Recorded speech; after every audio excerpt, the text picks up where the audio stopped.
ಆತ್ಮೀಯ ಬಂಧುಗಳೇ, ಹೇಗಿದ್ದೀರಾ ಎಲ್ಲರೂ?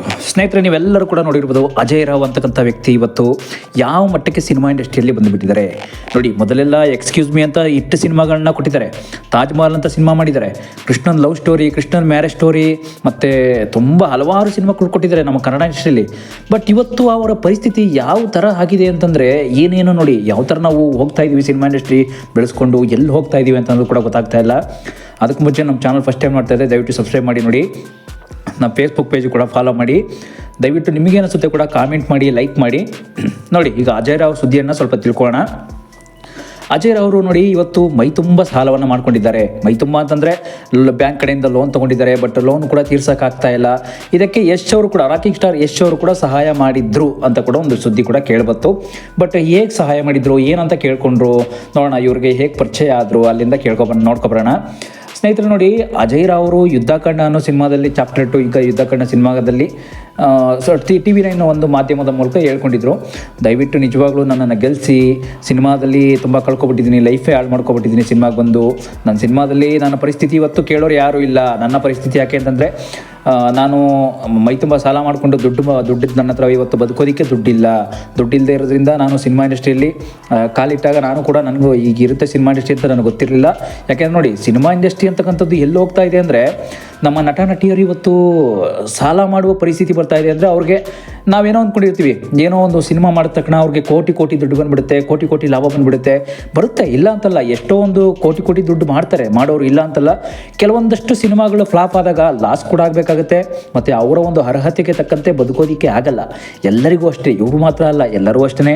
ಅವರ ಅರ್ಹತೆ ಏನಿದೆ, ಅವರ ಒಂದು ಲೆವೆಲ್ ಅಂತ ನಾವೇನು ಕರಿತೀವಿ, ಅದಕ್ಕೆ ತಕ್ಕನಾಗಿ ಬದುಕೋದಕ್ಕೆ ಯಾರ ಕೈಲೂ ಸಾಧ್ಯ ಇಲ್ಲ ನೋಡಿ. ಇವರು ಕೂಡ ಹಾಗೇ ಆಗಿದ್ದಾರೆ. ಯಾಕೆಂದರೆ ಈಗ ನೋಡಿ, ಅವರೊಬ್ಬರು ಸೆಲೆಬ್ರಿಟಿ ಅಂತ ಮಾತ್ರ ಅಲ್ಲ, ಒಬ್ಬರು ಫೇಮಸ್ ನಟ ಅಂತ ಕೂಡ ಆಗಬೇಕು ಅಂದರೆ ಅವ್ರ ಹತ್ರ ಒಂದಷ್ಟು ಹಣಕಾಸು ಇರಬೇಕು. ಹಣಕಾಸು ವ್ಯವಸ್ಥೆ ಅಂತ ನಾವೇನು ಕರಿತೀವಿ, ನಮ್ಮ ಹಣ, ನಮ್ಮ ಅಂತಸ್ತು ಅಂತ, ಆಸ್ತಿ ಅಂತಸ್ತು, ಐಶ್ವರ್ಯ ಅಂತ ನಾವೇನು ಕರಿತೀವಿ, ನಮ್ಮ ಹತ್ರ ಇದ್ರೇ ನಮ್ಮ ಒಂದು ಲೆವೆಲನ್ನು ನಾವು ಗುರುತಿಸ್ಕೊಳ್ಳೋದು ಸಮಾಜದಲ್ಲಿ. ನಾನೊಬ್ಬ ನಟ ಅಂತ ಕೂಡ ಗುರುತಿಸ್ಕೊತೀವಿ.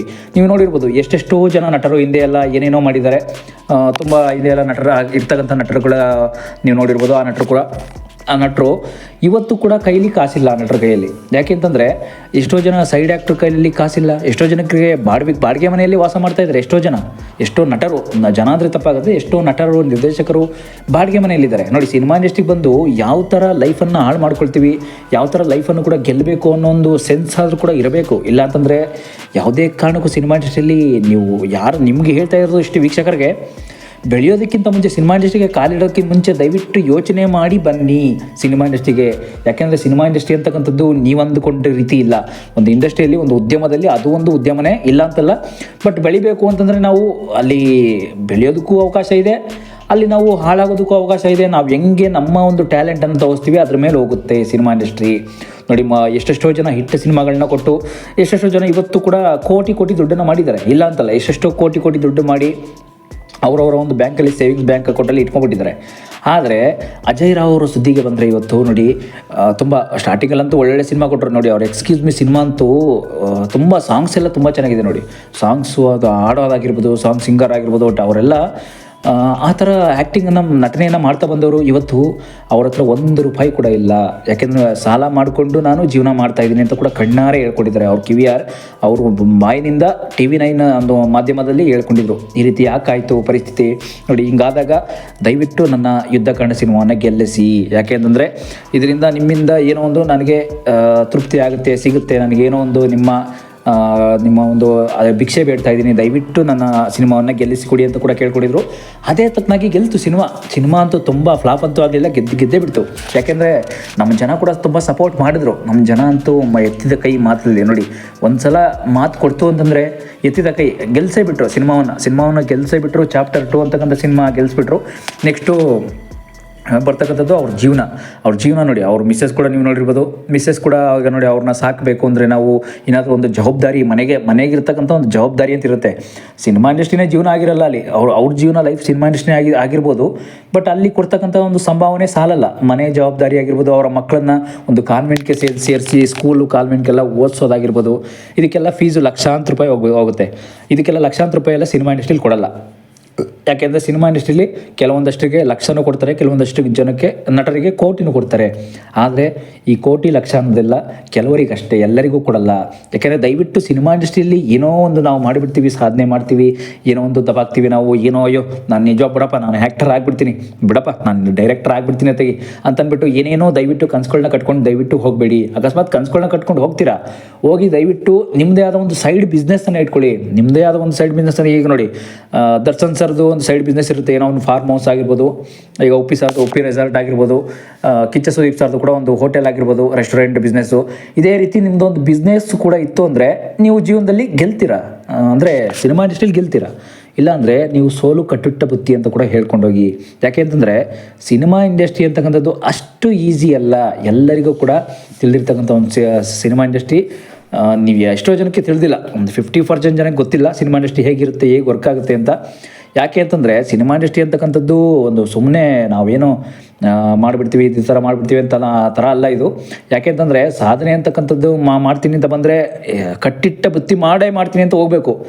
ಏನೇ ಬಂದರೂ ಸರಿ, ಏನೇ ಸೋಲು ಬಂದರೂ ಸರಿ, ಏನೇ ಆದರೂ ಸರಿ, ನಾನು ಸಾಧನೆ ಮಾಡೇ ಹೋಗೋದು, ಸಿನಿಮಾ ಇಂಡಸ್ಟ್ರಿಯಲ್ಲಿ ನನ್ನ ನಟ ಆಗೇ ಹೋಗೋದು. ಈಗ ನೋಡಿ ಇವತ್ತು ರಾಕಿಂಗ್ ಸ್ಟಾರ್ ಯಶ್ ಕೂಡ ಇವತ್ತು ಒಬ್ಬ ಬಡತನದ ಒಬ್ಬ ಡ್ರೈವರ್ ಮಗ ಆಗಿ ಬಂದವನು, ಒಬ್ಬ ಡ್ರೈವರ್ ಕಂಡಕ್ಟರ್ ಮಗ ಆಗಿ KSRTC ಬಸ್ ಡ್ರೈವರ್ ಮಗ ಇವತ್ತು ಬಡತನದಲ್ಲಿ ಬಂದದ್ದು ರಾಕಿಂಗ್ ಸ್ಟಾರ್ ಯಶ್ ಅವರು. ಈಗ ಹೇಗೆ ಇಡೀ ಸಿನಿಮಾ ಇಂಡಸ್ಟ್ರಿನೇ ಆಳ್ತಾ ಇದ್ದಾರೆ ನೋಡಿ. ಇಡೀ ಸಿನಿಮಾ ಇಂಡಸ್ಟ್ರಿ ಅಲ್ಲ, ಇಡೀ ಭಾರತವನ್ನೇ, ಇಂಡಿಯಾನೇ ಕೊಟ್ಟಿದ್ದಾರೆ. ಈಗ ನೆಕ್ಸ್ಟ್ ವರ್ಲ್ಡನ್ನೇ ಆಳ್ತಾರೆ ಈಗ ರಾಕಿಂಗ್ ಸ್ಟಾರ್ ಯಶ್ ಅವರು. ಬಟ್ ನೀವು ನೋಡಿರ್ಬೋದು ರಾಕಿಂಗ್ ಸ್ಟಾರ್ ಯಶ್ ಅವರು ಕೂಡ ಇವರಿಗೆ ಸಹಾಯ ಮಾಡಿದ್ರಂತೆ ಸ್ವಲ್ಪ ಏನೋ. ಯಾಕೆಂದರೆ ಇವರು ಲೋನ್ ತೊಗೊಂಡಿದ್ದೀನಿ, ನನ್ನ ಕೈಯಲ್ಲಿ ಕಾಸಿಲ್ಲ, ತುಂಬ ಬಡತನ ಆಗಿಬಿಟ್ಟಿದ್ದೀನಿ ಈಗ ಅಂತಂದು ರಿಕ್ವೆಸ್ಟ್ ಮಾಡೋದಕ್ಕೆ ಇವ್ರಿಗೆ ಪರಿಚಯ ಆಗಿದ್ದಂತೂ ರಾಕಿಂಗ್ ಸ್ಟಾರ್ ಯಶ್ ಪರಿಚಯ ಆಗಿದ್ದು ಪಾನಿಪುರಿ ಕಿಟ್ಟಿ ಅನ್ನೋರು ಒಬ್ಬರು, ನೀವು ಕೇಳಿರ್ಬೋದು ಲಾಸ್ಟ್ ಟೈಮ್ ಕೂಡ ಪಾನಿಪುರಿ ಕಿಟ್ಟಿ ಅಂತ. ಅವರು ಕೂಡ ಒಬ್ಬರು ಏನೋ ಒಂದು ಫೇಮಸ್ ಆಗಿದ್ರು ಆ ಟೈಮಲ್ಲಿ, ಒಂದೇನೋ ಅವರ ಒಂದು ಜಿಮ್ ಒಂದು ವ್ಯವಸ್ಥೆಯಲ್ಲಿ ಫೇಮಸ್ ಆಗಿದ್ರು ಅಷ್ಟೇ.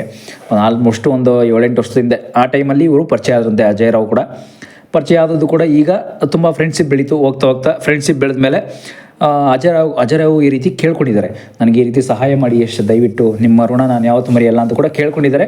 ಕೇಳ್ಕೊಂಡ ತಕ್ಷಣ ಯಶ್ ಅಂತೂ ಎತ್ತಿದ ಕೈ ನಿಜವಾಗ್ಲು. ಯಾಕೆಂದರೆ ನಮ್ಮ ಕನ್ನಡ ನಟರಂತೂ ಬೆಳಿಬೇಕು, ನಾವು ಬೆಳಿಬೇಕು, ಅವರು ಬೆಳಿಬೇಕು ಅಂತಕ್ಕಂಥದ್ದು ಅವ್ರಿಗೆ ತುಂಬ ಮುಖ್ಯ ಆಗಿರುತ್ತೆ. ಅವರಂತೂ ಯಶ್ ಅಂತೂ, ರಾಕಿಂಗ್ ಸ್ಟಾರ್ ಯಶ್ ಅಂತೂ ನಿಜವಾಗ್ಲೂ ಒಂದು ಲೆಜೆಂಡ್. ನಿಜವಾಗ್ಲೂ ಅವ್ರು ಹೇಳ್ಬೇಕಂದ್ರೆ ಒಂದು ಇಷ್ಟೇನೇ ಸಾಲಲ್ಲ.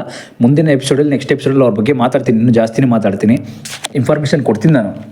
ಯಾಕೆಂದರೆ ಇವತ್ತು ನೋಡಿ ಅಜಯ್ ರಾವ್ ಅವ್ರ ಬಗ್ಗೆ, ಸಾಲ ಮಾಡ್ಕೊಂಡ ಮೇಲೆ ಯಶ್ ಅವ್ರ ಹತ್ರ ಸ್ವಲ್ಪ ಕಾಂಟ್ಯಾಕ್ಟ್ ಬೆಳೆದು ದುಡ್ಡನ್ನ ಇಸ್ಕೋತಾರೆ. ಅಂದರೆ ಸಾಲವನ್ನು ತೀರಿಸ್ಬೇಕು ಈ ರೀತಿ ಅಂತೆಲ್ಲ ದುಡ್ಡನ್ನ ಇಸ್ಕೊಂಡಿದ್ದಾರೆ. ಎಷ್ಟೆಷ್ಟೋ ಲಕ್ಷ ಇಸ್ಕೊಂಡು ಇನ್ನೊಂದು ಸ್ವಲ್ಪ ಲೋನ್ ಕಟ್ಕೊಂಡು ಇನ್ನೊಂದು ಸ್ವಲ್ಪ ಅದರಲ್ಲೇ ಜೀವನ ಸಾಗಿಸ್ಕೊಂಡು, ಈಗ ನೋಡಿ ಯುದ್ಧಕಾಂಡ ಅನ್ನೋದು ಈಗ ಗೆದ್ದ ತಕ್ಷಣ ನೆಕ್ಸ್ಟು ಅದರಲ್ಲೇನೋ ಸಾಲವನ್ನು ತೀರಿಸ್ತಾರಷ್ಟೇ. ತೀರಿಸಿದವರು ಬಿಡೋದು ಅದು ನೆಕ್ಸ್ಟು ಅವ್ರಿಗೆ ಬಿಟ್ಟಿದ್ದು. ಬಟ್ ಆದರೂ ಕೂಡ ಇವ್ರಿಗೆ ಯಶ್ ಅವರಂತೂ ಸಹಾಯ ಮಾಡಿದ್ದಾರೆ ಅಂತ ಕೂಡ ಒಂದು ಇನ್ಫಾರ್ಮೇಷನ್ ಮಾಹಿತಿ ಬಂತು. ಬಟ್ ನೋಡೋಣ ನೆಕ್ಸ್ಟ್ ಎಪಿಸೋಡಲ್ಲಿ ಯಶ್ ಅವ್ರ ಬಗ್ಗೆ ತುಂಬ, ಅವ್ರು ಯಾವ ಮನೆತನದಿಂದ ಬಂದವರು, ಏನಾಗಿದ್ರು ಮೊದಲು, ಸಿನಿಮಾ ಇಂಡಸ್ಟ್ರಿಯಲ್ಲಿ ಏನೇನೆಲ್ಲ ಕೆಲಸ ಮಾಡ್ತಿದ್ರು ಎಲ್ಲ ಮಾತಾಡೋಣ. ಯಾಕೆಂದರೆ ಸ್ನೇಹಿತರೆ ಸಿನಿಮಾ ಇಂಡಸ್ಟ್ರಿಯಲ್ಲಂತೂ ನೀವು ನೋಡ್ಬೋದು ಏನೇನೋ ಹೋಗ್ತಾ ಇರುತ್ತೆ. ಜೀವನ ಅಂತಂದರೆ ನಾವು ಏನೋ ಅಂದ್ಕೊಂಡಿರ್ತೀವಿ, ಈ ಜೀವನ ಅಂತಂದರೆ ಏನೋ ಒಂದು ಏನೋ ಇದ್ದಿದ್ದಂಗೆ, ಇವೆಲ್ಲ ಬಿಡಪ್ಪ ಈ ಜೀವನ ಸಿನಿಮಾ ಅಲ್ಲ,